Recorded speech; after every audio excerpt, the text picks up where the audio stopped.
Welcome to Dental Business RX. Practice success in 30 minutes or less. Thank you for calling ABC Dental. It's not difficult to have a successful dental practice if you know what you're doing. But that being said, dentistry is a competitive business. And so chances are you're marketing in some way. It's a necessity now for a dentist to be able to market their practice. Now, the funny thing about dental marketing is it's one of the most searched for practice management terms with relation to dentistry.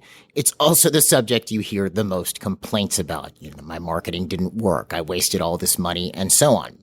So what we wanted to cover in this week's episode of Dental Business RX is the top 5 ways to market your dental practice. And I'm joined this week for this episode by Adam Mortimer, who is actually MGE's marketing director. Adam has been our marketing director for over 10 years, since 2009. And if you've ever received a piece of MGE marketing, whether it was a piece of mail or you saw something online or one of our landing pages or a Facebook ad, that had Adam's fingerprints on it. Adam has been behind all of our forays into new forms of marketing, whether it's via social media, broadcast emails, you name it. He's also worked with a lot of our clients to help them debug their marketing or build their marketing campaigns. So I think we have you hooked up over there, Adam? Yep. Okay, good. Perfect. And I haven't introduced myself, so I should. I'm Jeff Bloomberg. I'm the host. All right, so to start off here, I know before you got into the 5 different ways, Adam, you had kind of an overview you wanted to give everybody, right? We did talk a bit before we did this, so like it wasn't like you just walked in and went, "Here, sit down in front of the podcast." Anyway, but go ahead. Yeah, unscripted, but off the cuff. Exactly. Unscripted, but not totally off the cuff. There you go. Yeah, so basically, what I wanted to give 5 different options because a lot of people, one, they don't know where to start. Right. Maybe they've done a little bit of marketing or they haven't done any, and they go, "What do I do?" Mm-hmm. But also want to give some variety because what you don't want to do is be completely reliant on one source of new patients. Right. Yeah, that one I can speak to just from my hat here for the longest time. I've seen clients, especially back in the past, who maybe were getting all their new patients from one source, and then that source dries up, and they're just scrambling then at that point. Right. Yeah. Yeah, I've seen it where their office is located right next to, I don't know, like an airline headquarters, and all the employees just came to them. Right. And then they changed their insurance, and all of a sudden they weren't getting any more new patients. And I've also, sometimes you run the risk of one form of marketing being too successful and you double and triple down on it. And for instance, this hasn't been a problem for us, but we do a lot of Facebook ads. Right. And recently Facebook has been, through some kind of error in their algorithm, locking my account, my personal Facebook account, which I use as an administrator right. on our company account. So this has happened 2 or 3 times where your Facebook account has been suspended for whatever activity, never an explanation of why. And then I'm, for a week and a half, I can't log in and I can't actually do anything or edit or control our ad campaigns because of that. And luckily, we've set it up so we have multiple people. But is the AI team who can do it? But yeah, it's the AI because they end up just kind of at the end going, "Oops, our mistake." When you talk to a person. No, I never talk to a person. No, I'm just saying from not to digress, but the AI locking you out, and then someone realizes that. So just if everybody's worried about AI taking over the world, it's not quite there yet because it's locking out. Well, I guess that's the bad side of it. But anyway, go ahead. Yeah, if Facebook is, everything's run on automatic algorithms, and they're not quite there yet. Right, got it. Yeah, so again, we want to have a variety here. So I wanted to cover, at least the top 5 ways to market your practice. Okay, so why don't we just hit that then? So for the people listening, and this could be if let's say you're doing very little marketing, or you're doing, hopefully it might be though, you might be doing none. Hopefully you're not.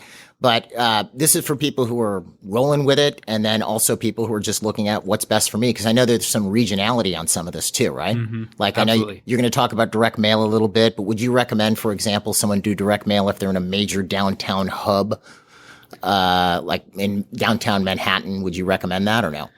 Yeah, that would not be my first choice in Manhattan. You got a lot of better options. Right. So you're going to kind of get into the regionality aspect of it too. Perfect. All right. Well, but some areas, mail is going to work great. Got it. So yeah. All right. So let's just roll. We'll start with what's number 1. Okay, good. Oh, and one more quick point about doing multiple. Sorry, we're supposed to get into number 1. But one more quick point about why you do multiple forms of marketing is the other thing is with marketing, sometimes you have to reach somebody, 5, 10, 15 times. You want to be regularly contacting them. It's kind of a basic of marketing is that not everybody is going to respond or come into the practice the first time they see some piece of marketing. So if you are doing multiple things, then, someone sees your postcard in the mail. They see you on Facebook. They see nice, signage as they're driving down the street, and then their friend recommends you to them, and then they go on, they look at their website and they look at your reviews. And so all of those things kind of work together to have a cumulative effect that is greater than the individual marketing campaign that you're doing. Totally makes sense. Yeah. All right, cool. So the number one way to market your dental practice is word of mouth referrals. Right. Which I believe you did a podcast episode about this with Sabri a few weeks ago. Yeah, I don't remember the number. I know you were going to ask me. I'm like, yes, it's episode number. I don't remember. It's there. It's a few weeks ago. Yeah, you can find it in the feed. And it's awesome. And you listen to that as far as like how to effectively ask for referrals, how to get referrals. It's awesome. But just, I have to put it at the top at number one because it is kind of the exception when I was saying you don't want to, be too reliant or double down too much on one type of marketing. Word of mouth referrals is kind of the basis of all of your marketing, I would say. And other types of marketing you're doing are really more supplementing the word of mouth referrals more than anything else. Okay, cool.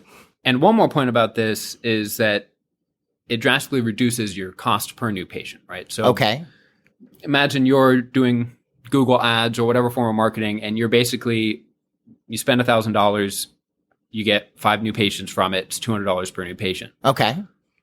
Well, if each of those patients refers one person, now it's $100 per new patient. Right. See, I don't think people think about that because they go, well, referrals are free and I'm spending money on marketing. But that's the point. If I can get a new patient and they refer me 2 other people, I've taken that cost and reduced it by 1/3. Right. Or I've 2/3 rather, sorry. Right. You're drastically improving your ROI. Right. And so again, listen to that episode with Sabri as far as how to ask for referrals. The important thing is that you are asking for them. Right. And that you are being proactive about it. Cool. A lot of times we think, oh yeah, we did a referral program. I told the staff to ask for them, and you assume it's happening, and it's not really. So make sure you're actually being proactive with it. Well, yeah, I think just to add to what you're saying, because obviously I don't want to interrupt, but I will. There you go. No, but I'll add something to that. I think what happens is with marketing, like mailing, let's say, or ads, we follow up on that. Mm-hmm. Did our mail go out? Did our ad still running? Right. But the same amount of follow up and intention is not placed on a referral program as an example. Right. Yeah. Like it should be followed up with the same degree of pressure that you'd follow up any type of mailings that you're doing. Exactly. Yeah. All right, cool. And the second way to market your practice is with online reviews. Okay. And I believe you've touched on this in other podcasts. I don't want to rehash a lot of things, but there are a few key points is that I just find reviews greases, the wheels on everything else that you're doing. Makes you more believable. Right. Right. Right. So whether you're, someone finds you via a Google ad or a friend told them about your practice or social media or however they found out about you, you're generally going to go through and look at the online reviews before coming to your office. So it kind of greases everything along, and it has value all on its own because if you have a lot of reviews, it tends to, search engine optimization wise, push your practice up there a little bit, and you'll get people coming in because, they saw all your good, positive online reviews and things as well. So it has its own value, and it kind of helps everything else that you do. And let me ask you a question, if you don't mind, just from a psychology perspective, as far as the psychology of online reviews, right? So when I look at a product or service, I look at online reviews. Yeah. Right. And obviously, if it's got a 5-star rating and it's got a ton of reviews, unless it's like 2 people, that's an immediate turnoff because that just means they probably paid a bunch of people to leave reviews. Right. Right. So yeah, if it's like some vitamin product or, protein supplement, 5 stars with 300 reviews, like, no, I'm not doing this. These are shills. Right. But I don't know if you do this too, or if you're listening from home, if you do this. Let's say you find a product, it's got a good amount of reviews, a couple hundred reviews, 150 reviews, and it's a 4.8, but that's pretty good. It's what you expect. 'Cause there's always going to be, no one's going to ever you're never going to get 100% of people to like everything. Right. Not going to happen. It's upsetting, but it is what it is, right? But I don't know if you do this, I do this, where I'll look at the first couple, just kind of get a general vibe for what people think of this product. And then I'll look at the bad reviews. Mm-hmm. That's the next place I go. Like after I look at the first 2 good ones, I look at the bad ones. right? I don't know. Do you do that? Yeah, I do. If I'm on Amazon and I'm looking at a product, are these bad reviews people going, it wasn't quite what I wanted, or is it like, oh, I ordered this and then it exploded and it killed my dog or something? You know? Right. Yeah, like what is it? Is it just a troll? Because you'll get some that have nothing to do with the product and you can tell it's a person just trying to trash this person. Right. Right. Or is it something that, you know, is a valid concern or something that I don't care about, like a restaurant if it's, you know, the food was good, but the service wasn't great. And I also look at when the review was left. I don't know if you do that as well. Yeah. Because if it's a local business and the bad review is from 3 years ago, and then since then they've gotten a lot of good reviews, that definitely for me is a bit of a plus. Right. Yeah. Because who knows? Maybe they had a service problem 3 years ago, but the last few reviews don't seem to have that problem. I don't know if I overthink this. I don't know if other people do this too. Maybe a few folks listening at home do this.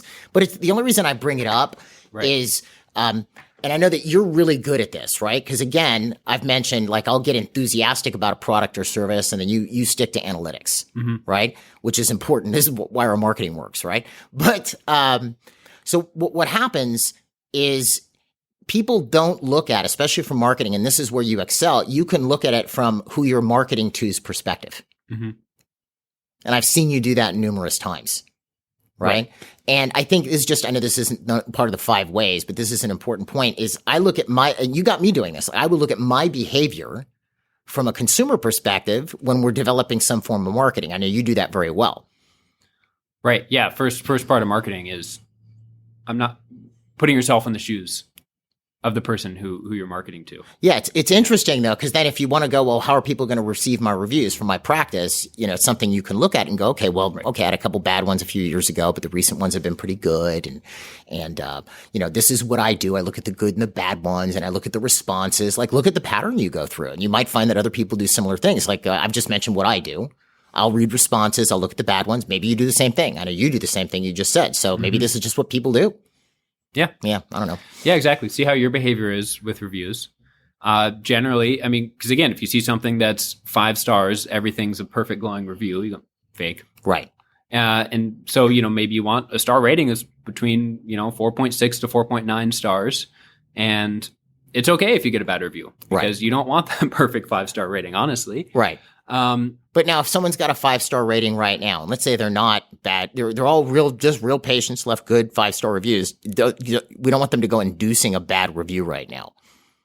No, yeah, you'll survive your 5-star rating. Don't worry, don't cry about it. You'll get a bad, if you're around long enough, you'll get a bad one here at some point. Yeah, or you know, you get someone leaves you 4 stars, and it just brings it down slightly. There you go. You know, and the other thing is, you know, if you're looking at behavior, also like as you mentioned, if someone leaves a bad review and then that was a few years ago and seems like things have changed since then, but that can also be included in your response to the review. Right. If you go to a restaurant and they go, I went there and they're out of everything on the menu. And then, you know, you see a little response from the owners. Oh, sorry. I'm sorry this happened. You know, there's a supply chain issue. We're unable to get, you know, that's happening more recently. Supply Just chain say issues. COVID. If you use COVID as the excuse for everything, that seems to work these days. But go ahead. Exactly.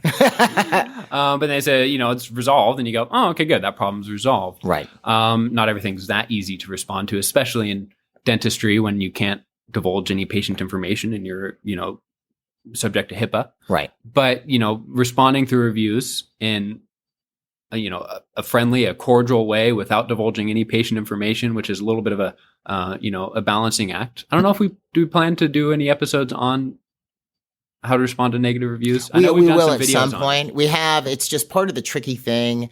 Obviously, if we respond to a review, it's one thing, and we have certain privacy policies that we observe for ourselves, but we don't have HIPAA to contend with like our listeners will have. And that was why back at the owners conference back in 2018, we had someone from Planet HIPAA. Yeah. The owner of Planet HIPAA came and lectured here specifically because responding to online negative reviews is a whole thing in healthcare. Right. Yeah. And we did do a video on it. And I think we cover it at the new patient workshop as well. I know Dan goes into that a bit because there are certain rules. Because that you see, like when I know you showed me this, we were looking at negative healthcare reviews and the responses to them. And you could tell people were really trying to respond properly, but they were all HIPAA violations. Right. Yeah. So it's something you want to be aware of when you're doing it because, yeah, we will eventually do one, but it'll be loaded with tons of, disclaimers. It'll sound like a drug commercial when we do it. Right. So. And right now, as a marketing guy, I should plug this. You can absolutely sign up for the new patient workshop, and they'll get into all that stuff, how to get lots of positive reviews, how to respond to the negative ones. Right. All Right. that stuff. Exactly. Okay. So I think we should move on to number 3. Perfect. The third way to market your practice is Google. Okay. Which I did kind of a blanket. There's a lot to say about Google. Mm-hmm. There's a few things. One is your Google business profile. Okay. Which used to be called Google My Business, right? Used to be called Google My Business. Okay. Before that, it was, I don't know, it's evolved a few times. I think. Google Plus or something like this, right? Right. So that's the listing that Google has for your practice. Okay. If you don't know that if you have a Google business profile, you do. Google has created a listing for your business, whether you know it or not, and you simply have to claim it. And that's where you can, you have your little icon that pops up on Right. Google Maps. It's where you have your online reviews show up on Google, your photos, linked to your site, your hours, all that jazz. Yeah, that's critical. Critical. Yeah. And obviously you should add your hours in there on your website. But again, as I already mentioned, get lots of online reviews and then add lots of photos. Okay. Because that has search engine optimization value when you have lots of photos. And also, it's an opportunity to kind of give an impression of your office and make it appealing. Mm-hmm. And I find, especially in recent years, I've more and more, before I go somewhere, I look at the photos. What does Right. it look like? Feel for the vibe of the place. Right. And one thing, this applies to websites and to the photos on here, is I see a lot of dental practices, a lot of dentists who have a really nice office, and they take photos of how beautiful their office is with empty chairs, empty Right. reception desks. Right. And that's not the kind of photos I'm talking about. I want to see smiling faces in there. I want Right. to see friendly staff. I want to see, the doctor or the staff doing something fun for some kind of event or holiday. And I want to see, happy patients in there. Of course, HIPAA, make sure to sign a release before you Right, put them in right. a photo. But you really want to show, the energy and the vibe and how friendly and welcoming you guys are in these photos, and have lots of them. You can post photos every day if you want. You can have hundreds or thousands of photos on that Google My Business profile if you want. You don't need to have that many, but online reviews, lots of photos is the best way to kind of beef up your Google business profile. Well, and I know that, obviously, we don't know the ins and outs of the Google algorithm because we don't work for Google, right, as far as how they select. But one thing I have heard, you can tell me if this is real or not. Again, we won't know for sure, but we have an idea, is that the more frequently you update things like that, or your website for that matter, the better the search engine optimization is. Right. Because that's absolutely true. Then it looks, because Google is trying to provide a good customer interaction or experience for local area. Because their product is search. Right. So if they feel like the customer is getting a crap search, they're not getting what they want, then they're not doing their job. So if they see a company updating regularly their website, their Google page or whatever, then that makes them more apt to throw that out in front of customers because it looks like they exist and they're there. Right. Yeah. They're active. People are actively coming there. People like them. You see reviews coming in Right. every week or every other week, and you're adding photos kind of continually. That's actually a great point, is that you don't want to just pick one day, you upload a bazillion photos Right. and get a bazillion online reviews and then just kind of leave it. Done that, right? You want to kind of continually be doing these things over time. So minimally, what would you say, once a week? You don't have to add a photo Okay. every week, but Right. I would try to multiple times a month add something. Okay. Cool. Yeah. All right. Fair enough. And, if you've got a PR person in your office who can, do stuff every other day, then great. But, a lot of offices don't have that. Well, I think part of it is because I'm just again from the consumer viewpoint, looking at what you're saying. So obviously, if I go to a website, I'm going to see the professional photos. This is their beautiful office, and this and that, and whatever. And then you go to social media, and normally you see the more informal photos. Say it's Jane's birthday today. Right. So would you say, as far as what I'm posting on my, what is it called again now? It's no longer the Google My Business page. It's the Google Business Profile. Sorry, the GBP now. It's not the GMB, it's the GBP. Okay. Should I do a mix of those? Should I do, my pro photos of my office that I had a professional photographer come take, as well as the kind of, off the cuff social media type stuff that we might be putting on our company Instagram or Facebook page? Yeah. Put it all up there. Okay, cool. Put it all up there. Good. I love it. All right. And when you do take professional photos of your office, have your staff there smiling. I say, if I'm on someone's website, I don't want to see a giant picture of an empty reception desk. I want to see a smiling reception. Get out of and here. The beautiful reception. Get that you're blocking the desk. Yeah. Anyway, sorry. Yeah, believe it or not, patients don't care as much about exactly what your chair looks like, Right. as you'd think. Well, they don't know, oh, that chair cost me X amount of dollars and it's the top, top of the line, blah, blah, blah. It's just it's a dental chair. Right. Yeah. The things they'll notice is if it's, if the upholstery's taped, they'll notice that. Yeah. Yeah. Yeah. If it looks terrible, then they will notice Right. that. Yeah. Right. That makes sense. Okay, good. And then, so on the subject of Google, Mm-hmm. there's also Google Ads. Okay. So like you're talking about the ads when I search for dentists near me, the people whose ads pop up. Right, exactly. Yeah, there's two ways when someone's searching for a dentist on Google. There's two ways to show up. One is naturally by having good search engine optimization. The other way is paying to have your listing pop up Okay. at the top. So, costs have risen over the years. I don't know. Things only ever seem to get more expensive. Yeah. And I know this more year competitive. it's spiraled out of control, like with everything else, with all the inflationary pressure. It's gotten ridiculous. Right.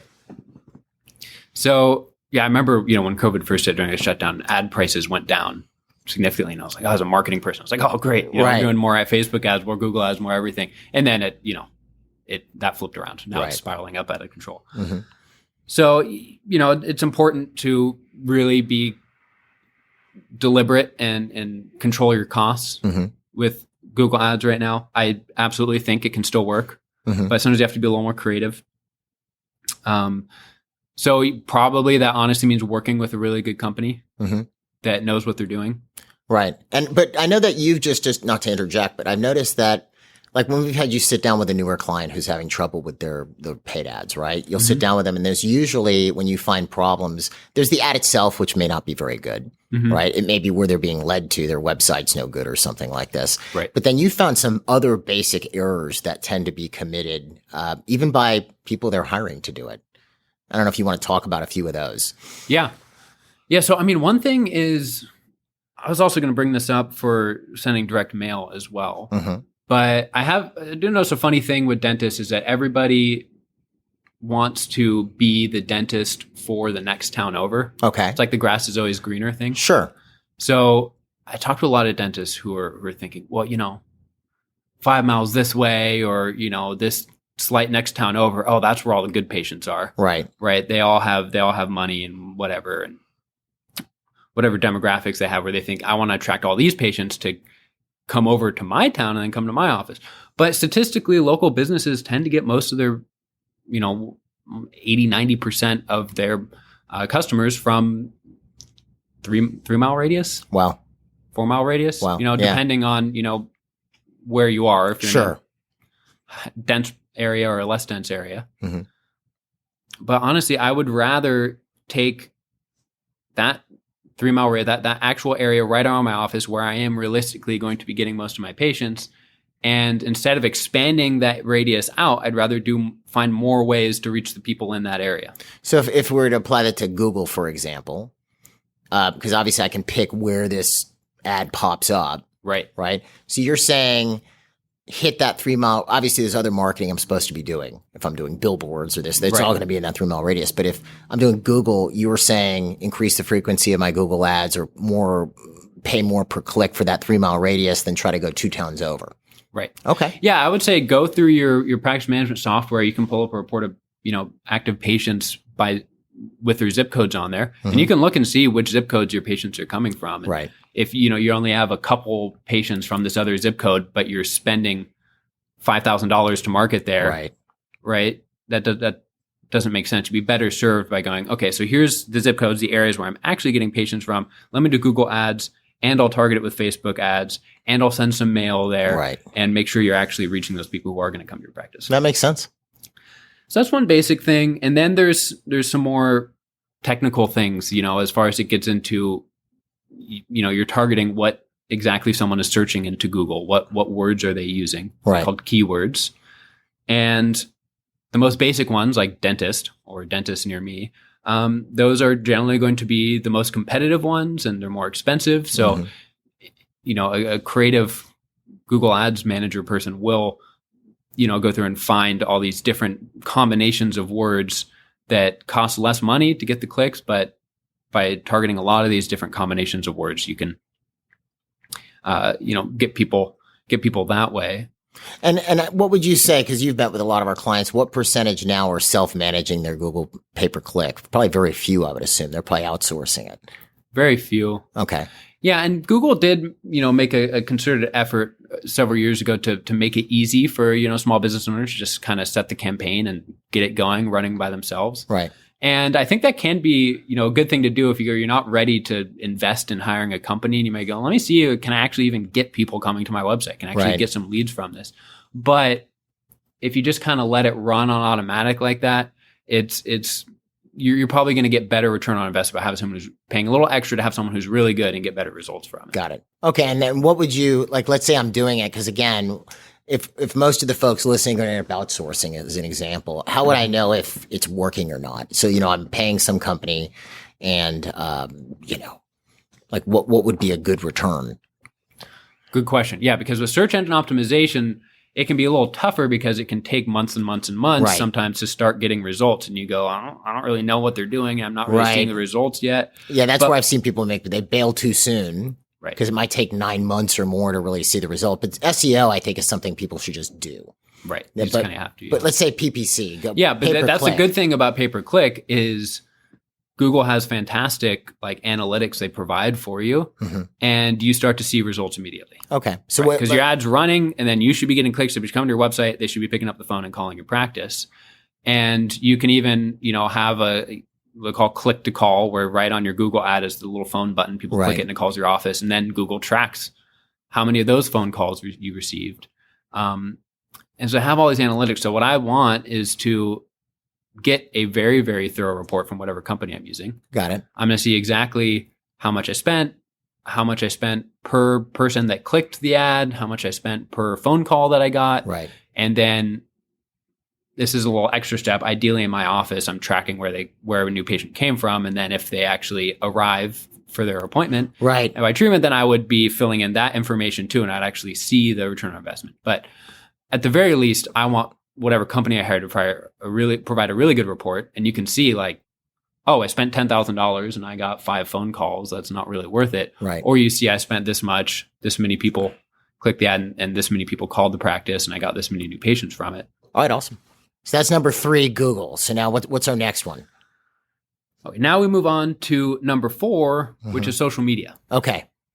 So this one's going to have a little bit 2 aspects. One is posting on social media, being active on social media, and then the other thing is going to be paid advertisements on social media.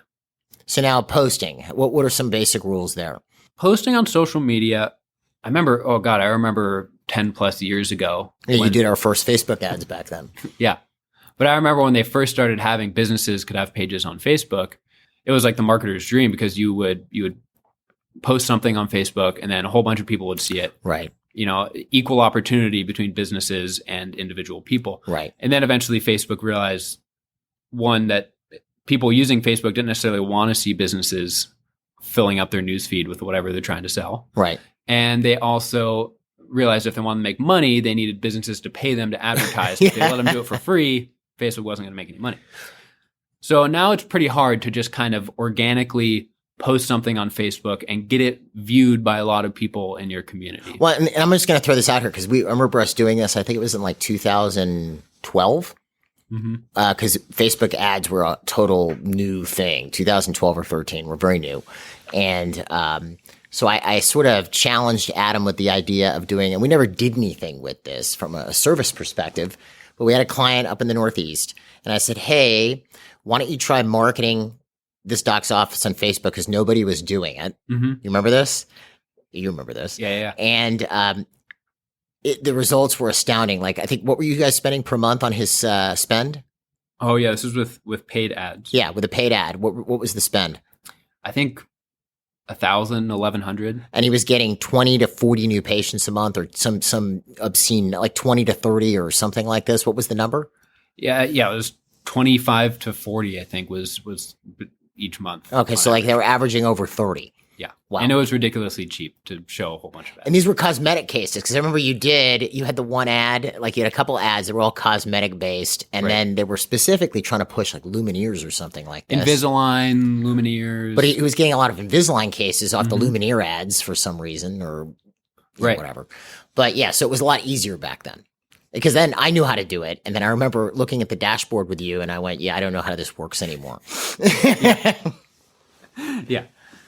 Yeah. And, Facebook has made it a little easier also to make just kind of simple ways to start an ad running. Okay. I'll have to revisit it again. I still use the super complex one that makes your brain hurt. But they do have like a simple version. Okay. Now back to, organically posting on Facebook or on social media. Like Instagram or whatever. Yeah, Instagram, TikTok, Twitter, TikTok. whatever. It's all about TikTok now. Yeah, exactly. Yeah. So with those things, it's going to be tough to just right off the bat have your whatever you're posting be shown to a ton of people. Okay. And so where I start is starting with your existing patient base and building from there. Okay. So I would definitely make it a thing in your office for people to like your Facebook page, to follow you on social media. If you're sending emails to your patients, include it on there, and have signs up around the office. And you can even, invite people to like your page on Facebook and stuff, and start building with your existing patients. And then it'll spread from there. Because if you can get them interacting with your social media, then their friends will see it. Right. And that's the other thing, is that with Facebook, you can kind of target things locally, but with Instagram or TikTok or Twitter, some of these other ones, they are not inherently local. Right. Social media, right? So who cares if someone in, Europe or across the country from you sees your post? You really want local people. So again, starting with your existing patients, getting them to follow you, getting them to interact, and then kind of spreading that way. Right. Would you recommend, obviously Instagram, Facebook, and I know now TikTok, but would you recommend docs have a Twitter page? I don't know.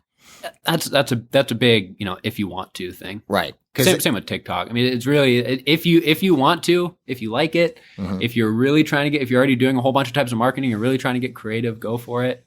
But really, Facebook is the essential one. Right. That's one, like, you have to have a Facebook page. You have to have a Facebook page, and now it seems like Instagram is following along the same line. A lot of guys on Instagram, especially with the before and after pics and stuff, obviously get a release for that stuff. But yeah, Twitter, I don't know. It's just, unless you're Kanye West or Justin Bieber or something, it's sort of like. Yeah, I don't know how many people want to read tweets from their local dentist. Yeah, no one's going to want to read my tweets. I don't have Twitter. I'm just saying that it would have to be very specific. Yeah. Yeah. But with Facebook, if you're on there with your existing patients, or Instagram as well, and you're posting, oh, it's, Mary's birthday, and it's, and so, here's this awesome thing we did in the office. Right. Oh, here's this patient who's, completely changed their smile, and look how happy they are. And, all those types of things where people looking at it will see, oh, I recognize this person. Oh, I love her. I love him. I can't wait. I'll see you guys again in 2 months when I come back for my cleaning. And these types of things is how you generally start to build some momentum organically on social media. Okay. So like humanizes you to a degree. Okay, cool. And then we get into paid ads on Facebook and Instagram. Facebook owns Instagram. So when you make your ads on Facebook, they'll also show on Instagram. All right. And as I mentioned, Facebook has made it a little bit easy to start putting some ads up yourself, which you can do. Similar to Google, it's probably going to be better if you have a professional do it for you who can really optimize your whole ad campaign. But it's not necessary. You can start kind of experimenting with it and put up a few ads, and you limit how much you want to spend. Right. Target the area, the location you want the ads to go to. Start putting them up there, even if it's as, just simply promoting your office with some photos of the team, and a little special new patient special offer. That you can get started with that, and you can get more creative with the ads as you want. Okay, cool. But yeah, I've definitely seen better return on investment, and cost per patient with Facebook and Instagram compared to Google at times. Interesting. Yeah, I've seen it the other way as well, but I would say both of those are kind of similarly. They can get expensive if done poorly, and they can also be very cost effective if they're done well. Okay, cool. Okay, and so now moving on to the fifth way to market your practice, which is direct mail. Okay. Still works. Yeah. And it seems like, tell me if I'm wrong, but there's like the stuff seems to go in cycles. Everybody jumps out of, everybody's jumping into like email marketing for a while. Right. Then everybody's email marketing. So then to be different, you try this, and then everybody jumps on that. It's like Facebook ads. When we were doing, they were cheap as all get out, and you were spending $1,000 to get over 20 new patients for a client. It was filling our seminars up, the Facebook ads. Yep. We were getting a third of our business from Facebook back then. You remember that? Yeah. Yeah, it was wild. Yeah, it was one of those times because we jumped on it early, and I remember it was working fantastic for us. And then, well, it's working for us, maybe it'll work for dentists, and we started doing it. And then 2-3 years later, I started to see dentists all across the country do it. Yeah, everybody does it. Yeah. So then people start to jump into the next thing. That's why I think you see more folks jumping into TikTok. I mean, I'm gonna be the first one to say I'm too old for TikTok. Like that just passed me by.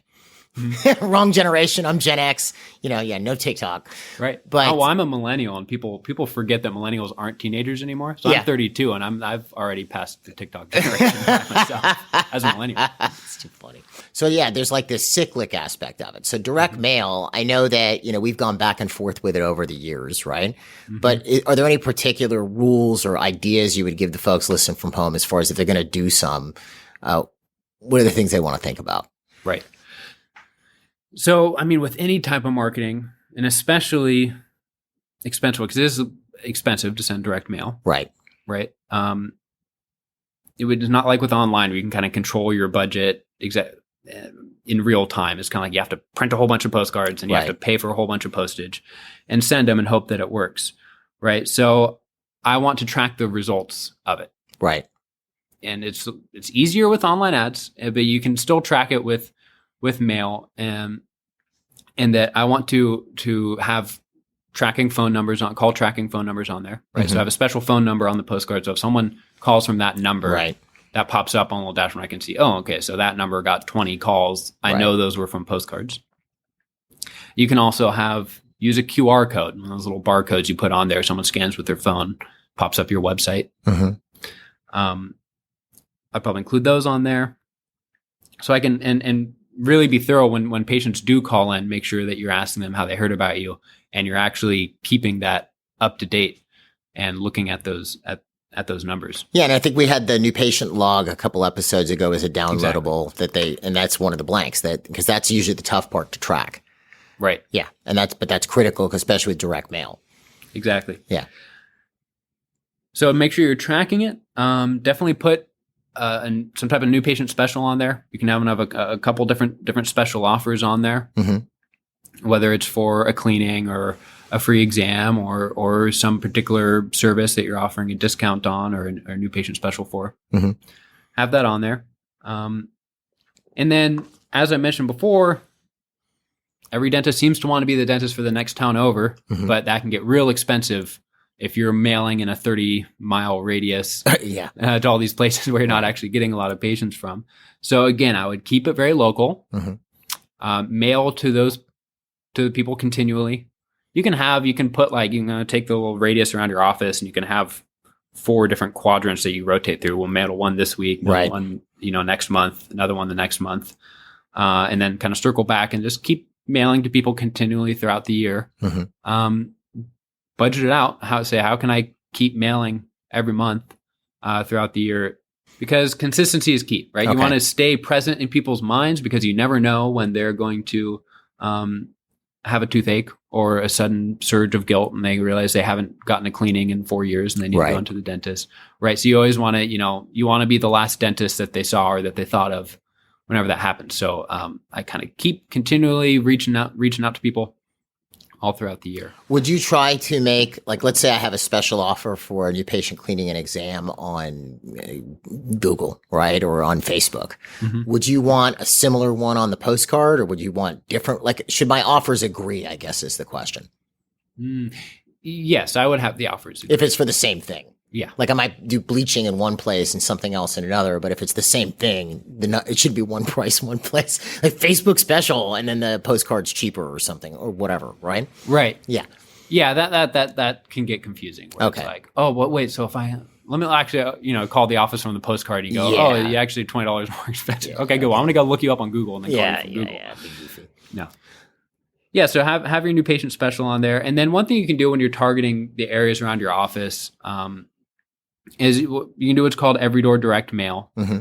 which is where instead of having to buy a mailing list or rent a mailing list with everybody's name on it, Mm-hmm. the post office just provides a map and you can select which areas you want the mail to go to. And that's where you get, you receive these types of mail, Right. where it says, dear resident, Right. or something. And it's cheaper because the postal worker just kind of drops one of them in every mailbox as he's going through his route. Do I have to hit the whole zip code, or can I hit a portion of a zip code?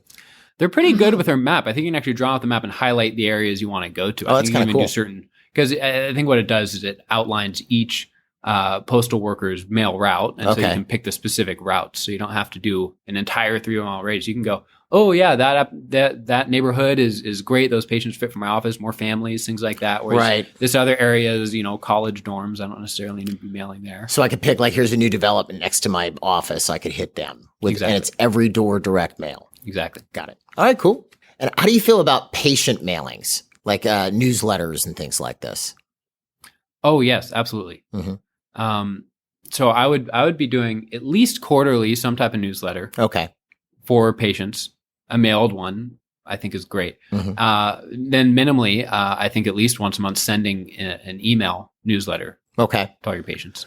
And there you're going to include some information on different services, what's new with the office, some educational material possibly, and then a special offer. Each Right. month you could have a different type of service. Okay, so right now we're doing Invisalign. We have a Right. special on that. Let's learn about Invisalign. Or back to school or something like this in the Exactly. fall.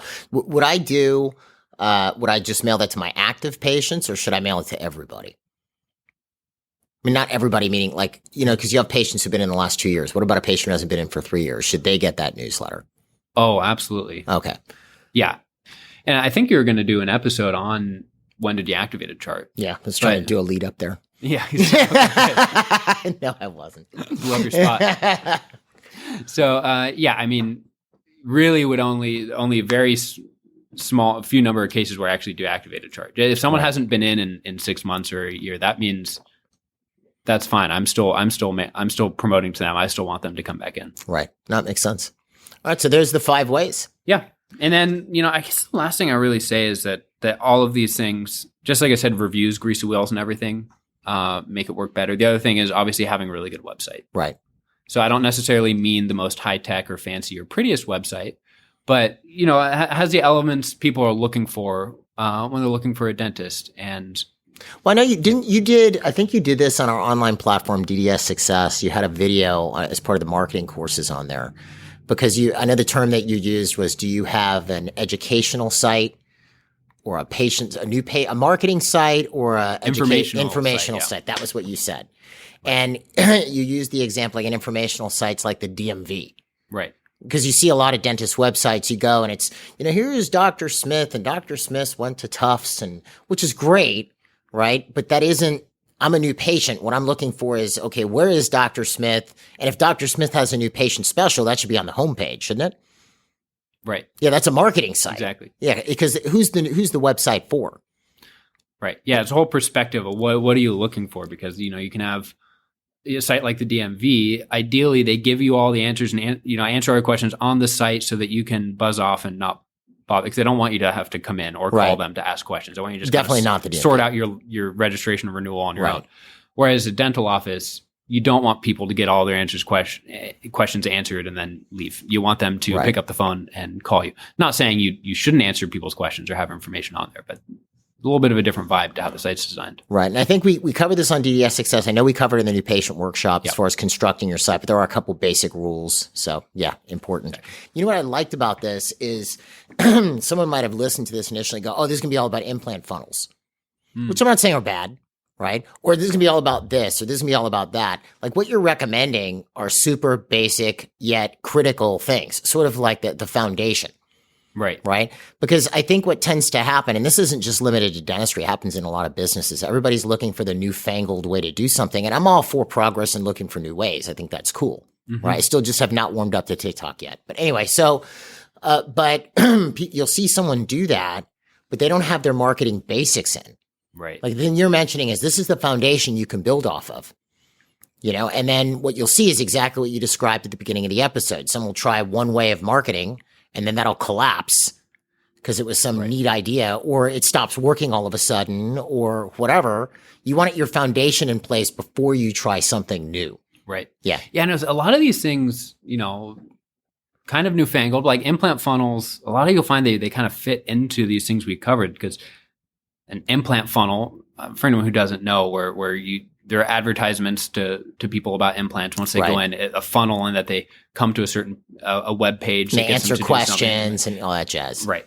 And those a lot of times they're done. It's a Google ad or it's a Facebook ad that's drawing them to your website. That's a good point. And it's really the same basics with just a little bit of a twist. That makes sense. Yeah. So if your Facebook page isn't good, if your online reviews aren't good, if your website isn't good, none of that's going to work. Well, yeah, because I remember when we were starting our Facebook ads, there was another company, but they were selling Facebook ads. Yeah. Because we were killing it with Facebook ads. And we had a couple clients we were doing it for. We didn't do it as a service, but we were just trying it. Mm-hmm. And they were rating themselves off of clicks.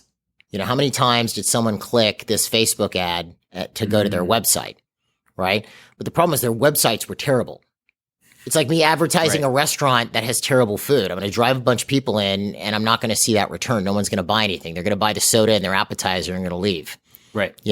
And that was what was happening, because you go to these people's websites, these clients' websites afterwards, they're complaining about the Facebook ads. Facebook ads are driving tons of clicks there, but the website's terrible. Right. So again, that's a basic. If your marketing basics are in, you shouldn't really have to do all types of crazy stuff. You just turn up the volume, and then you can also try new things. Exactly. Yeah. Okay, and then I would be remiss if I didn't mention that all of these things, we covered some of these 5. We didn't really get too far into how to really do them successfully, and all the granular, details of how this actually works. All of that stuff is covered on the New Patient Workshop. That's your second shameless plug in the episode. That's allowed. That's totally fine. As a marketing guy, I have understood. Totally understood. You should definitely check out the New Patient Workshop. It has a money back guarantee, so you could buy the workshop, attend the workshop. It's virtual. It's a 2-day workshop, and if you 3 months later hated the workshop, we'll give you your money back for the workshop. Yeah. And it's very low risk, because you attend online on your computer, right? And then if it doesn't work, you get your money back. So. Yeah, no, makes sense. All right, Adam, thank you so much for joining me this week. And obviously, if you guys have questions, you can. I'll put the links to everything we mentioned on the episode webpage, New Patient Workshop, DDS Success, etc. But again, thank you for joining us. Super appreciated. It was a very good gives everybody a foundation with which to work with, which was I think everybody needs. It's very easy, like I said, to get chasing the shiny metal object as opposed to putting your attention on what really works. Yeah. Right. And otherwise, if you guys have questions about us or MGE, you can find us at mgeonline.com. You can also call us at 800-640-1140. Adam, thanks so much for joining us. And we'll see you folks in the next episode. Awesome. Thank you for having me. Mm-hmm.